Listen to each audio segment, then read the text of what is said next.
সম্প্রতি উত্তরবঙ্গ সফরে হেলিকপ্টারে চড়া নিয়ে আসিফ মাহমুদকে ঘিরে যে আলোচনা, সমালোচনা এবং বিতর্কের ঝড় উঠেছে সে প্রসঙ্গে সামাজিক মাধ্যমে এক পোস্টে নিজের অবস্থান পরিষ্কার করেছেন উপদেষ্টা নিজেই।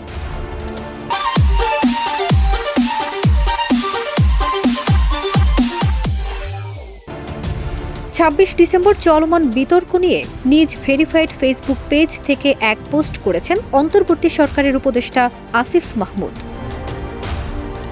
পোস্টে তিনি লিখেন, প্রথমে গাড়িতে সফর প্ল্যান করা হলে ৬ দিনে শুধুমাত্র ১০টি উপজেলায় সফর করা যাচ্ছিল। এবারের সফরের উদ্দেশ্য ছিল উত্তরবঙ্গের উন্নয়নের লক্ষ্যে স্থানীয় জনগণ এবং সরকারি কর্মকর্তাদের সঙ্গে মতবিনিময় এবং প্রস্তাবিত উন্নয়ন কার্যক্রম পরিদর্শন, পাশাপাশি শীতবস্ত্র বিতরণ। পোস্টে বলা হয়েছে, উপদেষ্টা মহোদয় কম সময়ের মধ্যে সর্বোচ্চ পরিমাণ উপজেলার জনসাধারণের কথা শুনতে চেয়েছেন। ফলে ৬ দিনে ২২টি উপজেলা ভ্রমণের সিদ্ধান্ত হয়, যা গাড়িতে কাভার করা অসম্ভব। তাই মন্ত্রণালয় থেকে সর্বনিম্ন খরচের মধ্যে হেলিকপ্টার হায়ার করা হয়।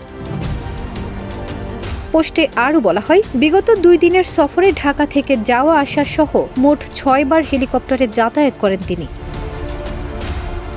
আসিফ মাহমুদের উত্তরবঙ্গ সফর নিয়ে কেউ কেউ সামাজিক যোগাযোগ মাধ্যমে লিখেছেন, তিনি গত ৬ দিনে ২৮ বার হেলিকপ্টারে চড়েছেন। এক পোস্টে একজন কটাক্ষ করে লিখেছেন, ৯ কিলোমিটার রাস্তা উনি চাইলে রকেটে চড়েও যেতে পারতেন। ওই ফেসবুক পোস্টটি এখন অনেকেই তাদের নিজ নিজ প্রোফাইলে শেয়ার করছেন।